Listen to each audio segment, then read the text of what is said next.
Guys କେମିତି ଅଛ? ମୁଁ ଭଲ ଅଛି ଆଉ ତମମାନେ ଭଲ ଥିବ ମାନେ ମୁଁ ଭଲ ଅଛି ମାନେ ଆଜି ମୋତେ ଟିକେ ଦୁଃଖ ଲାଗୁଛି ଆଉ ଏରା ମୁଁ ତମକୁ ସେ 2 ନମ୍ବର ବ୍ଲଗ୍ରେ କହୁଥିଲି ସେଇଟା ଏଇଟା ମୋ ଦିଦିଙ୍କ ମୋବାଇଲ୍ ଆଉ ଆଜି ସେ ମୋବାଇଲ୍ ନେଇଯାଉଛନ୍ତି ଆଉ ମୁଁ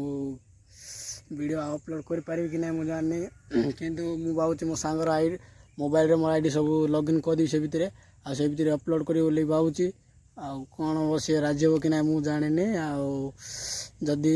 ସେ ରାଜି ହେଲା ମୁଁ ତା ମୋବାଇଲ୍ରେ ଲଗ୍ଇନ୍ କରିକି ମୋର ଆଇଡ଼ି ଆଉ ଭିଡ଼ିଓ ଡେଲି ଅପଲୋଡ଼ କରିବି ଆଉ ଯଦି ରାଜି ହେଉନି ତ କ'ଣ କରିବି ଭିଡ଼ିଓ ଆଉ ମୁଁ ଅପଲୋଡ଼ କରିପାରିବି ନାହିଁ ଏଇଟା ହିଁ କହିବାର ଥିଲା ଆଉ ଯଦି ହେଇପାରିବେ 2-3 ମାସ ପରେ ମୋ ଯେତେବେଳେ ମୋବାଇଲ୍ ଆସିବ ତ ମୁଁ ଜଲ୍ଦି ଶୀଘ୍ର ମୋବାଇଲ୍ ଆଣିବା ପାଇଁ ଚେଷ୍ଟା କରିବି ଯଦି ମୋବାଇଲ୍ ଆସିଲା ତାହେଲେ ମୁଁ ଭିଡ଼ିଓ ଡେଲି ଅପଲୋଡ଼ କରିବି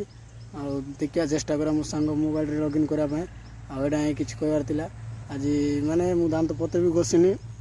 ଆଉ ମୁଁ ବି ଧୋଇନି କିଛି ନାହିଁ ଆଉ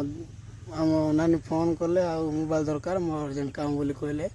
ଆଉ ତ ମୁଁ ମନା କରିପାରିଲି ନାହିଁ ତ ମୋବାଇଲ୍ ଆଜି ନେଇଯିବ ଏଇଟା ହିଁ କହିବାର ଥିଲା ତ କିଛି ନାହିଁ ଆଉ ଏତିକି କହିବାର ଥିଲା ଭିଡ଼ିଓ ଏଠି ଏଣ୍ଡ କରୁଛି ବାଏ।